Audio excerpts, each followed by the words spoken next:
Namaste. My name is Janapati Das, and we are going to get into another Krishna book reading. I'm just going to adjust the camera there a little bit. Please accept my respects. Let me offer my respectful obeisances unto my spiritual master and to Bhaktivedanta Swami Prabhupada.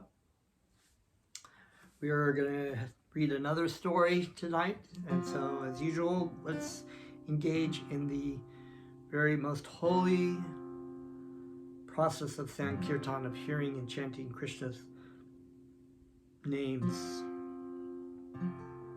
Holy names alone can render all benediction to humanity at large, because they spread the rays of the benediction moon. The benediction is love for Krishna, prema.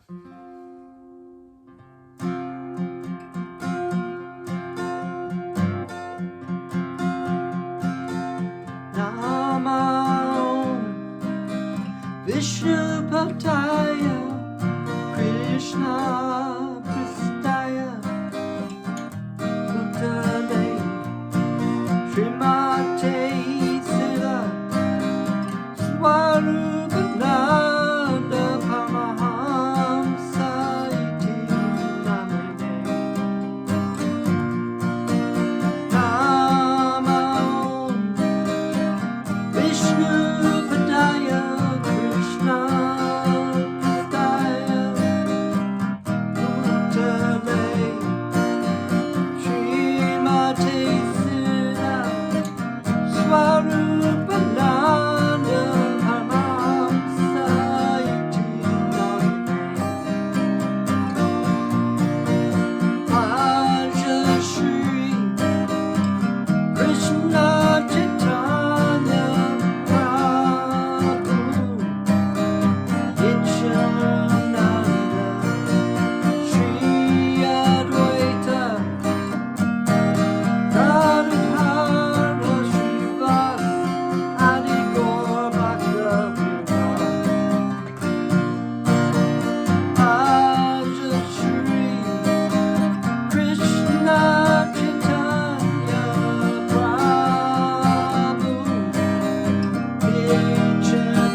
Haribol. Om Namo Bhagavate Vasudevaya. So welcome again. We are continuing on from this very exciting story about the murder of Satyajit and of course the subsequent killing of Shatadanva. And I won't get too much into that. We go into our next story, but if you want to hear about that story, you can go back to the last video. Please, if you haven't already, remember to like and subscribe and share the channel, share the videos. Let's get the algorithm going here so people can see these stories. So this is chapter 3, volume 2 of the Krishna book, entitled The Five Queens Married by Krishna. So Krishna is like, you know, one of the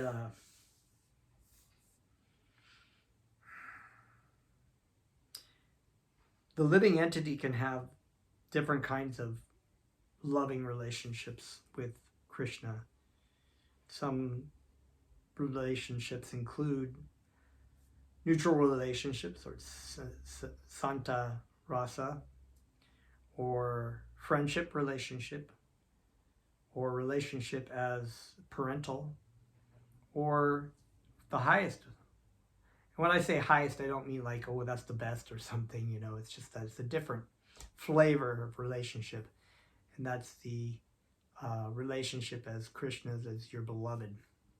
The gopis and the queens have this sort of relationship. And this, here the queens, Krishna has many, many queens. There was a great rumor that the 5 Pandava brothers, along with their mother Kunti, had, under the plan of Dhritarashtra, died in a fire accident in the house of Shelak, in which they were living. So, if you recall from our last story, there's a, you know, of course, the story of the Mahabharata includes this great story of the Pandavas, in which Krishna is interplaying and through a lot of it. And so, in this case of the Krishna book, which is the Srimad Bhagavatam, 10th canto, actually it's specifically dealing with, Srimad Bhagavatam is specifically dealing with Krishna's pastimes, or either as Krishna or as one of his incarnations or as his devotees, many, many, many cases. And in the case of the Mahabharata, it sort of intersects with the Srimad Bhagavatam in many stories here. So I've explained about what happened with the Pandava brothers and how they were being plotted against by their cousins to go and live in this very luxurious mansion that was actually built out of flammable material, so that when the time was right and they weren't suspecting, they would just, you know, they were sleeping, someone would set the place on fire and it would look like an accident and they would all die, and that would be part of Duryodhana's plan.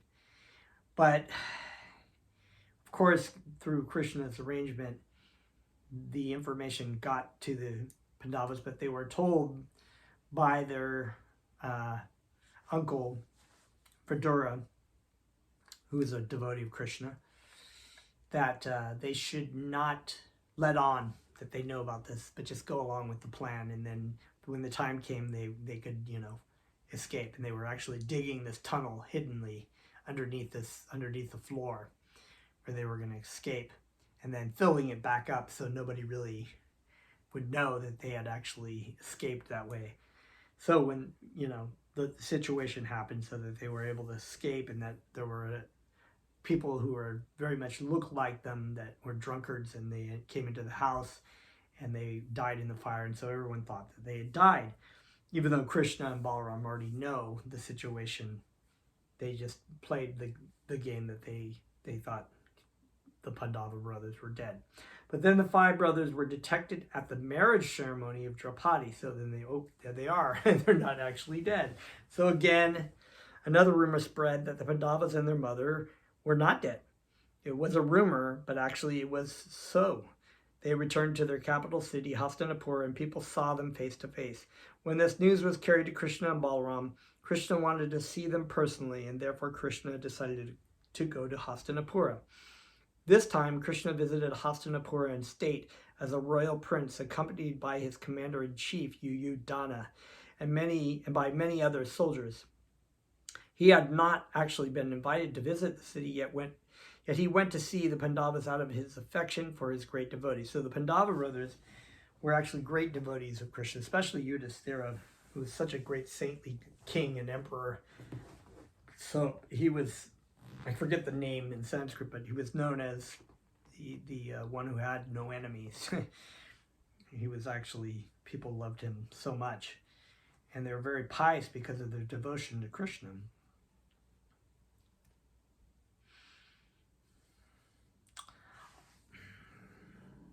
He visited the Pandavas without warning, and all of them got up from their respective seats as soon as they saw him.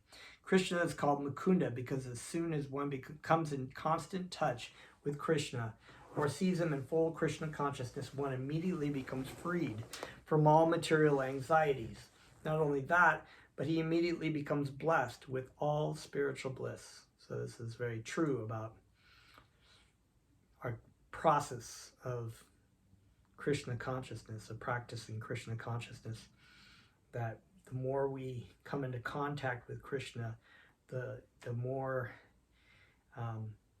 it's said in the Bhakti Rasamrita Sindhu, that the heart of the devotee becomes lovelier and lovelier, because it's like that Krishna is like sunshine, and the material energy and the material Maya is like darkness, but that you can't, where there is sunshine, the darkness cannot remain.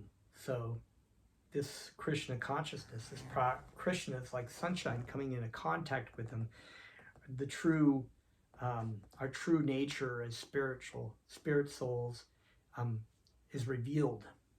And so that's what it says here, when it's just like once you've experienced sunshine after you've been in a dark cave, it's just like of anxiety and fear and so many things that we experience in our forgetfulness as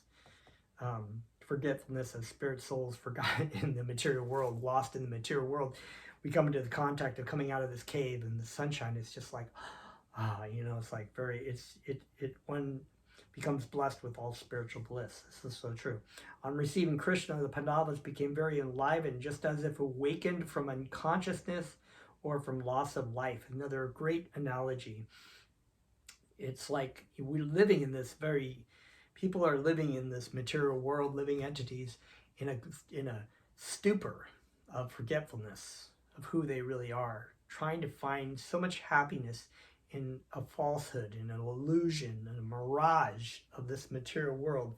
This idea that somehow or another, if we just manipulate the material energy in a certain way, we just get this, we just get that. We put so much energy into doing that.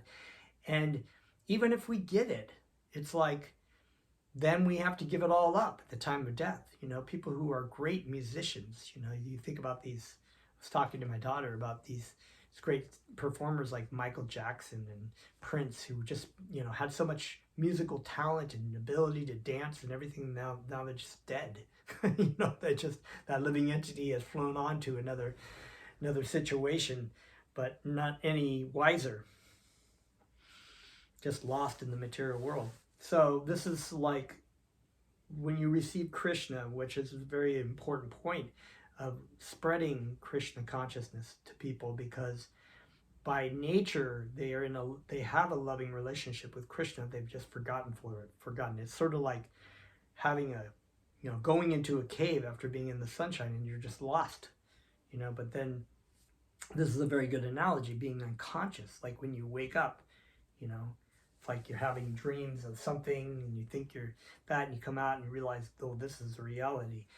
When a man is lying unconscious, his senses in the different parts of his body are not active, but when he regains his consciousness, the senses immediately become active. So similarly, when you're not aware of like the senses when you're sleeping, and when you wake up, it's kind of like, oh, I am thirsty, or oh yeah, I'm, you open your eyes, you see things, you realize, oh, I was just dreaming. Similarly, the Pandavas received Krishna as if they had just regained their consciousness, and so they became very much enlivened. I love that word enlivened because it's got live, life in the middle of the word. It's sort of like, you're just like, whew. And we see this in a lot of the stories here. It's very wonderful. It's, the devotees experiencing great anxiety, watching Krishna in fearfulness of maybe fighting with demons or being in a fearful state, and then Krishna comes and just revives them. Time and time again, the story shows up again. The cowherd boys in the belly of the snake of Aghasura, and then Krishna comes to them and saves them and enlivens them. Lord Krishna embraced every one of them, and by the touch of the Supreme Personality of Godhead, the Pandavas immediately became freed from all reactions of material contamination, and therefore they were smiling in spiritual bliss. By seeing the face of Lord Krishna, everyone was transcendently satisfied. Lord Krishna, although the Supreme Personality of Godhead, was playing the part of an ordinary human being, and thus he immediately touched the feet of Yudhisthira and Bhima because they were his two older cousins. Arjuna embraced Krishna as a friend of the same age, whereas the two younger brothers, namely Nakula and Sahadev, touched the lotus feet of Krishna to show him respect. And that, of course, is the etiquette. Even though they know this is the Supreme Lord, they follow the rules of, like, respecting your elders or showing the relationship with an equal or someone who's inferior to you.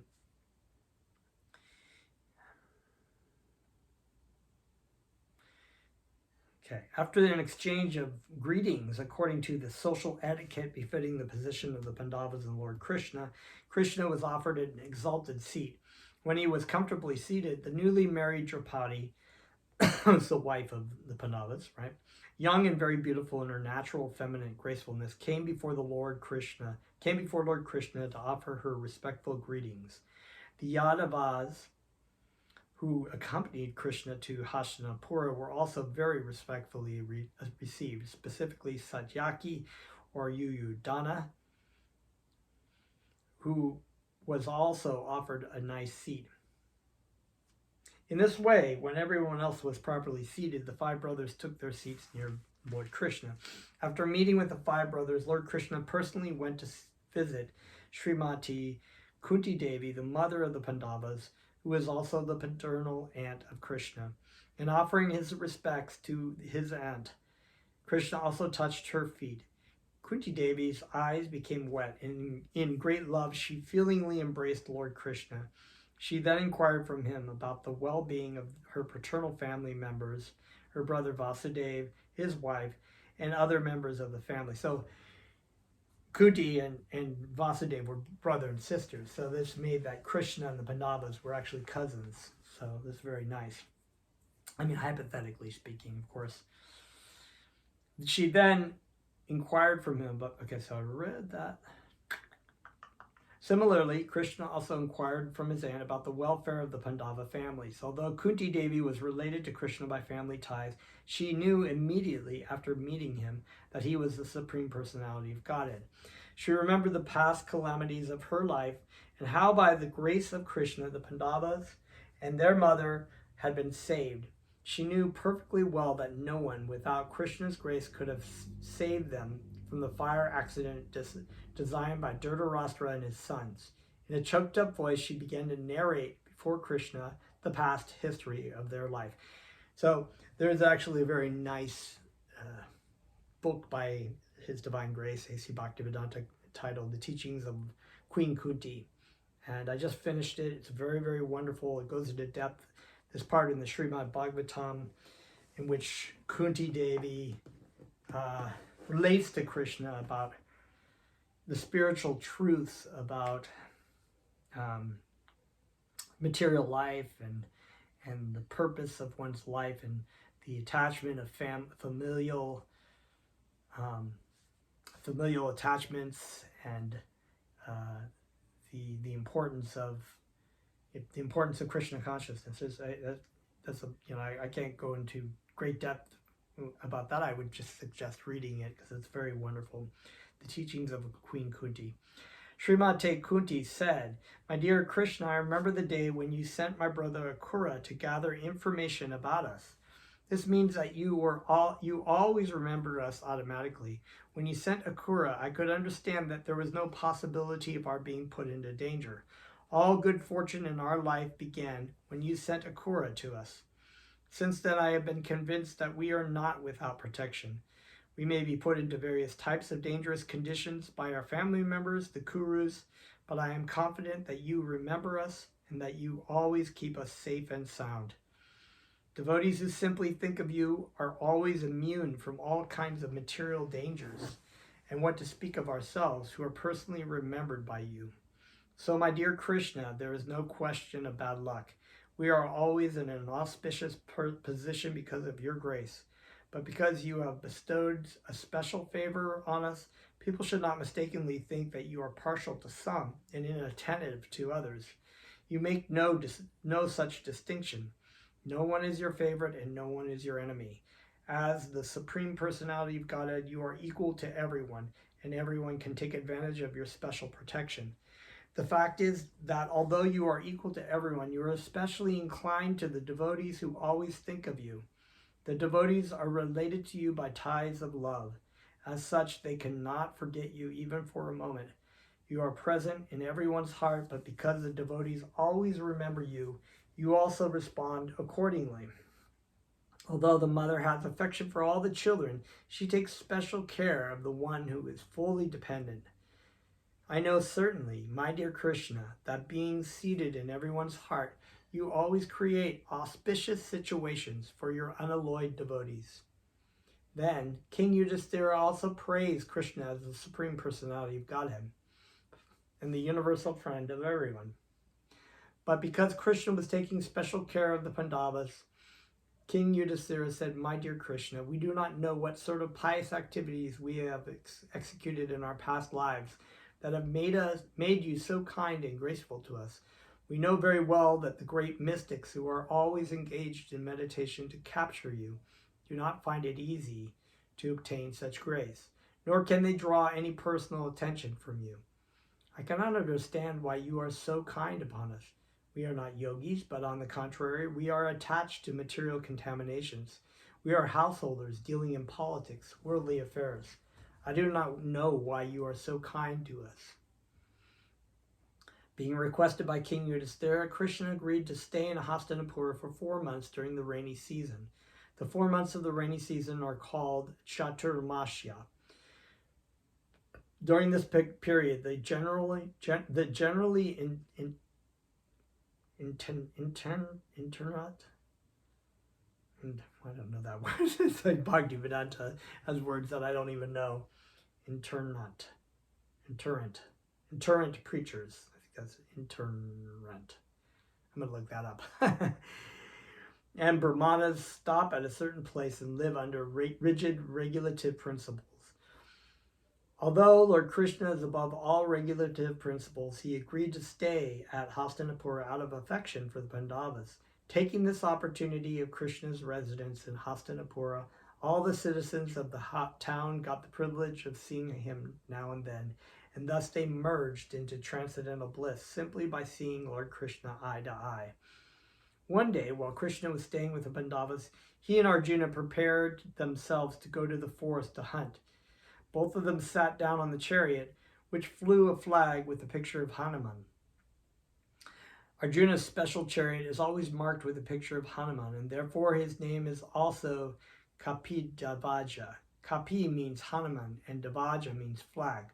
So, for those of you who maybe are not familiar with Hanuman, of course the great monkey warrior in the epic of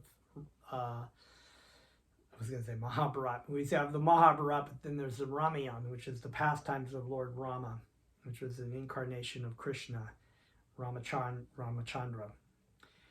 And Hanuman was a great devotee of and also the brother of Bhima, incidentally. I think Bhima, they're both like the sons of Vayu, the wind god, right? So Bhima, the Pandava, and Hanuman were actually brothers in this. Thus Arjuna went to the forest with his bow and infallible arrows. He dressed himself with suitable protective garments, for he was to practice killing many enemies. He specifically entered that part of the forest where there were many tigers, deer, and various other animals. Krishna did not go with Arjuna to practice animal killing because he doesn't have to practice anything. He is self-sufficient. He accompanied Arjuna to see how he was practicing, because in the future he would have to kill many enemies. After entering the forest, Arjuna killed many tigers, boars, bison, gavayas, a kind of wild animal, rhinoceroses, deer, hares, porcupines, and other similar animals, which he pierced with his arrows. Some of the dead animal which were fit to be offered in the sacrifices were carried by the servants and sent to King Yudhishthira. Other ferocious animals such as tigers and rhinoceroses were killed only to stop disturbances in the forest. Since there are many sages and saintly persons who are residents of the forest, it is the duty of the Kshatriya kings to keep even the forest in a peaceful condition for the living. So, that being said, so the job of a Kshatriya, or the warrior, or the king, was to actually have to hunt, to kill off excessive, dangerous animals, to protect citizens who were going through the forest, or great saints or great sages. There are also some used in sacrifices that were used in the Vedic sacrifices. In this day and age, it's not really not really reasonable to do those kind of things, because Kali Yuga sort of progressed us into a lower state of mind. So we don't really these kind of sacrifices. The prescribed sacrifice for this day and age is the Sankirtan Yajna. It's initiated by Lord Chaitanya Mahaprabhu as the sacrificial practice of the day, which is very simple to do. There's no killing having to do, no fire sacrifices or any kind of long meditations. We can just hear and chant Krishna's names and be benefited. Arjuna felt tired and thirsty from hunting, and therefore he went to the bank of the Jamuna along with Krishna. When both the Krishnas, namely Krishna and Arjuna is sometimes called Krishna as Draupadi, So Arjuna and Draupadi are sometimes known as Krishna as well, because Krishna is referring to a dark skin, and so when both the Krishnas reached the bank of the Jamuna, they washed their hands and feet and mouths and drank the clear water of the Jamuna.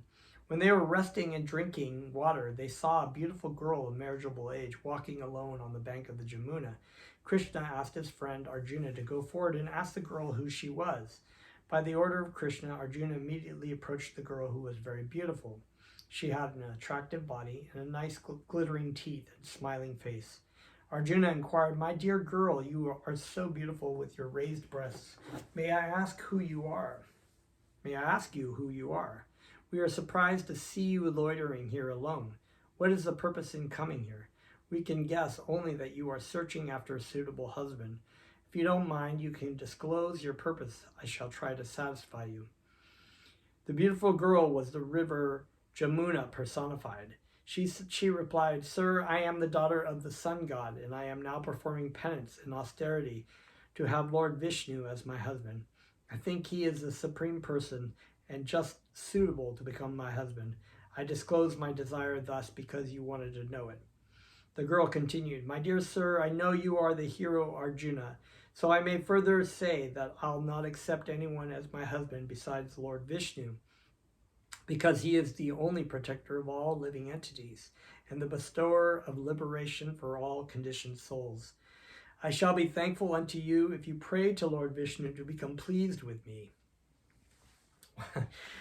Arjuna's like, "Well, I just so happen to be with him right now." The girl, Jamuna, knew it well that Arjuna was a great devotee of Lord Krishna, and that if he would pray, Krishna would never deny his request. To approach Krishna directly may sometimes be futile, but to approach Krishna through his devotee is sure to be successful. So it's oftentimes, there's a saying that, if you want to meet the president, you can't just go to the White House and, knock on the door for Joe Biden, or, Donald Trump or whoever the president and say, I want to meet you and I want to have a relationship with you, you'd be sent away, right? But usually you meet someone of a stature through another person, right? So similarly, the devotee of Krishna knows Krishna, and just as the mother of a child would be able to describe her husband or the child's father to him perfectly. So the devotee of Krishna, we approach Krishna through the devotee of Krishna. This is the process. It's like, that's why it said, God gives us Guru and Guru gives us God. She further told Arjuna, my name is Kalindi, and I live in the water of the Jamuna. My father was kind enough to construct a special house for me within the waters of the Jamuna, which I have vowed to remain in the water as long as I cannot find Lord Krishna. The message of the girl Kalindi was duly carried to Krishna by Arjuna, although Krishna, as the supersoul of everyone's heart, knew everything. Without further discussion, Krishna immediately accepted Kalindi and asked her to sit down on the chariot. Then all of them approached King Yudhisthira. After this, Krishna was asked by King Yudhisthira to help in constructing a suitable house to be planned by the great architect Vishvakarma, the celestial engineer in the heavenly kingdom. Krishna immediately called for Vishvakarma and made him construct a wonderful city according to the desire of King Yudhisthira. When this city was constructed, Maharaj Yudhisthira requested Krishna to live with them a few days more in order to give them the pleasure of his association. Excuse me. Lord Krishna accepted the request of Maharaj Yudhisthira and remained there for many days more. In the meantime, Krishna engaged in the pastimes of offering Khandava forest, which belonged to King Indra. Krishna wanted to give it to Agni, the fire god. Khandava forest contained many varieties of drugs, and Agni required to eat them for rejuvenation. Agni, however, did not touch Khandava forest directly, but requested Krishna to help him. Agni knew that Krishna was very much pleased with him because he had formerly given him the Sudarshan disk. So in order to satisfy Agni, Krishna became the chariot driver of Arjuna, and both went to the Khandava forest. After Agni had eaten up the Khandava forest, he was very much pleased. This time he offered a specific bow known as a Gandiva, 4 white horses, and 1 chariot, and an invincible quiver with 2 specific arrows considered to be talismans, which had so much power that no warrior could counteract them. When the Khandava forest was being devoured by the fire god Agni, there was a demon of the name Maya who was saved by Arjuna from the devastating fire. For this reason, that former demon became a great friend of Arjuna, and in order to please Arjuna, he constructed a nice assembly house within the city constructed by Vishvakarma. This assembly house had some corners so puzzling that when Duryodhana came to visit this house, he was misdirected, accepting water as land and land as water. Duryodhana thus became insulted by the opulence of the Pandavas, and he became their determined enemy. He was already kind of their enemy, but this is a story that actually will I think is probably one of the next stories coming up about how Duryodhana became so determined enemy of the Pandavas. After a few days, Krishna took permission from King Yudhisthira to return to Dwarka. When he got permission, he went to his country, accompanied by Satyaki, the leader of the Yadus who were living in Hastinapura with him. Kalindi also returned with Krishna to Dwarka.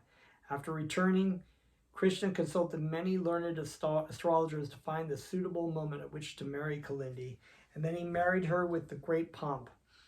This marriage ceremony gave much pleasure to the relatives of both parties, and all of them enjoyed the great occasion.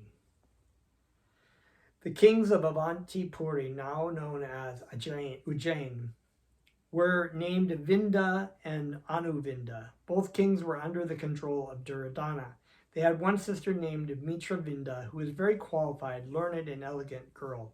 She was the daughter of one of Krishna's aunts. She was to select her husband in the assembly of princes, but she strongly desired to have Krishna as her husband. During the assembly for selecting her husband, however, Krishna was present, and he forcibly carried away Mitravinda in the presence of all other royal princes. Being unable to resist Krishna, the princes were left simply looking at each other. They're like, whoop, what's happened?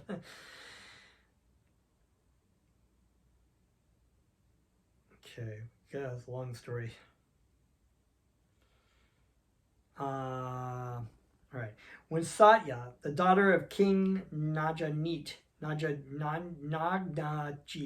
understood that Krishna himself had come to marry her, she was very much pleased that the husband of the goddess of fortune had so kindly come there to accept her. She had cherished the idea of marrying Krishna for a long time and was following the principles of austerities in order to obtain her desired husband. She then began to think, if I have performed any pious activities to the best of my capacity, and if I have sincerely thought all along to have Krishna as my husband, then Krishna may be pleased to fulfill my long-cherished desire. She began to offer prayers to Krishna mentally, thinking, I do not know how the Supreme Personality of Godhead can be pleased upon me. He is the Master and Lord of everyone.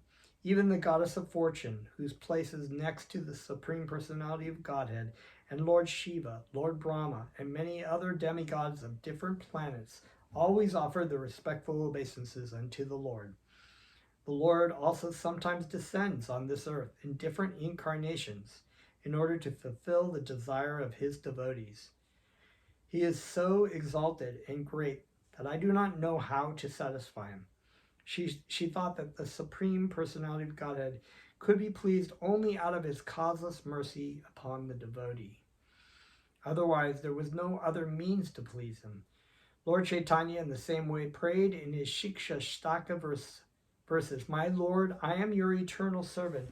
Somehow or other I have fallen into this material existence.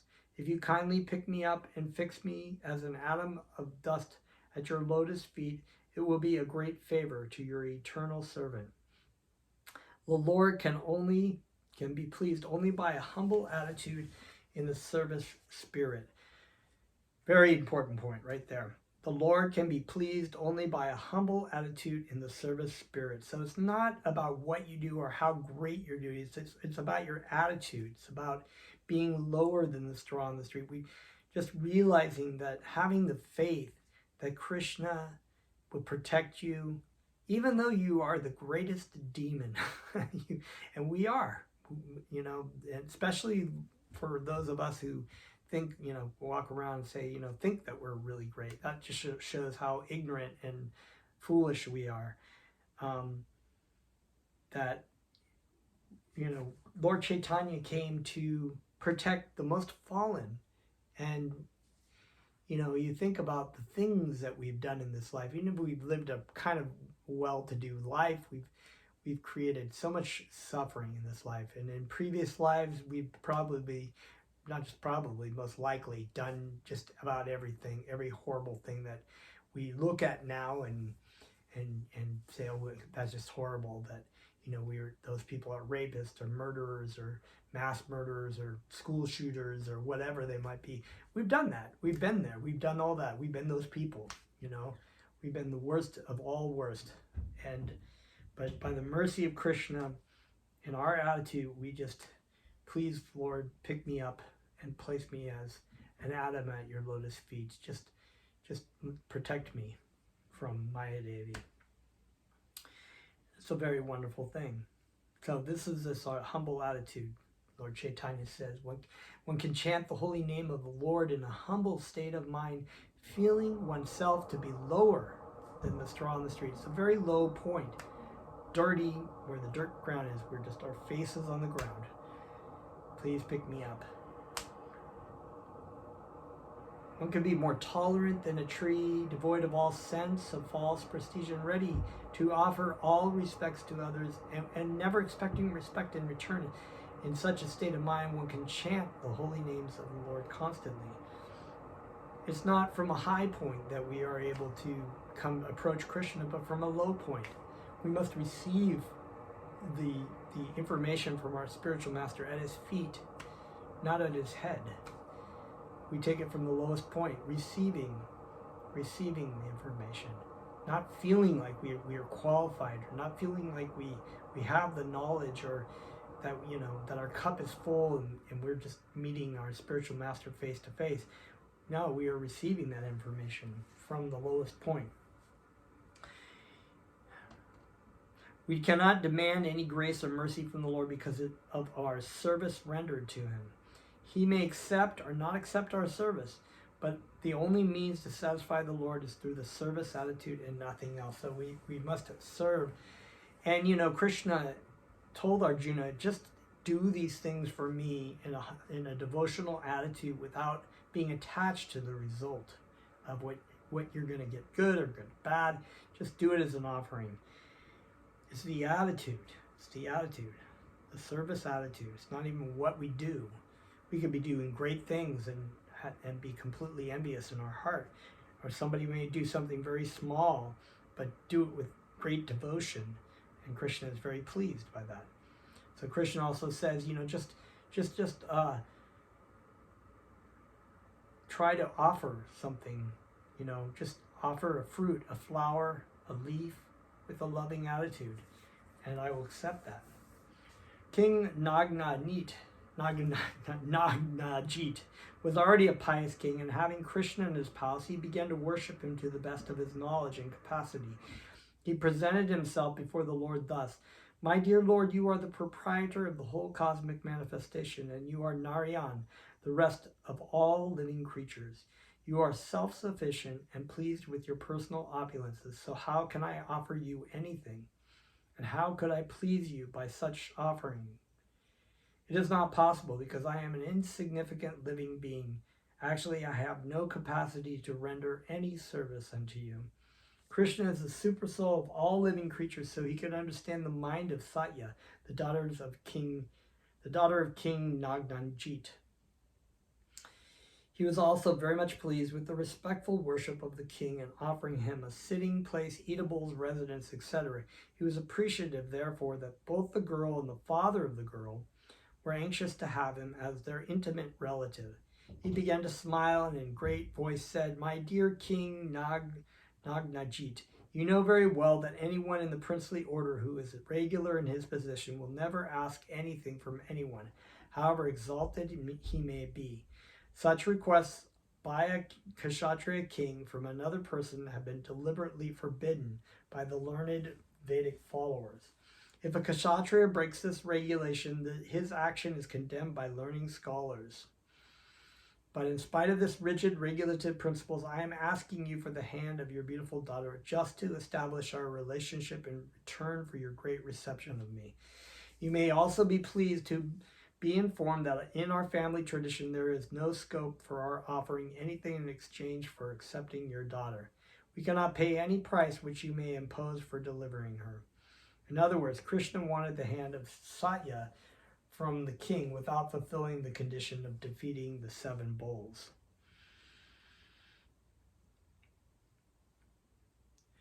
And so we're gonna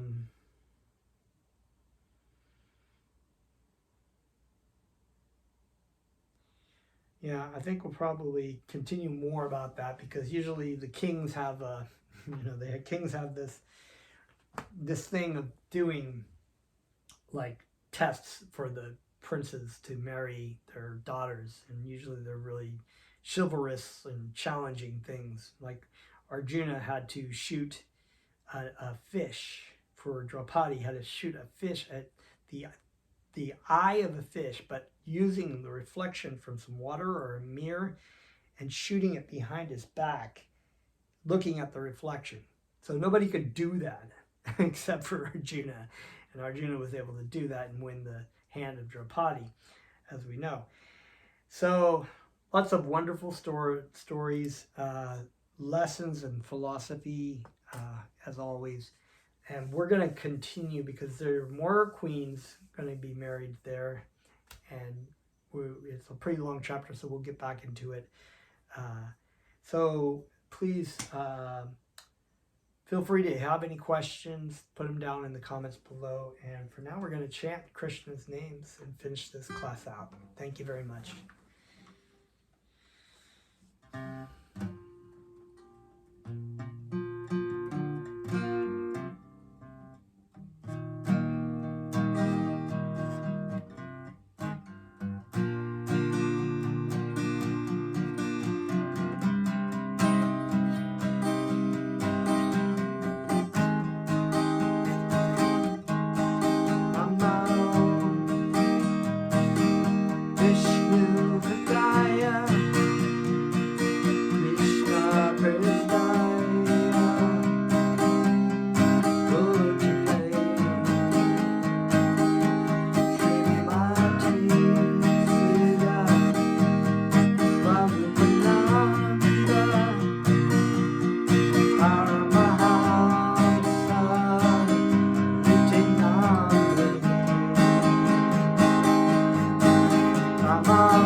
All right. Thank you very much for tuning in tonight. And we'll see you for the next half of this story next time. Okay. Namaste.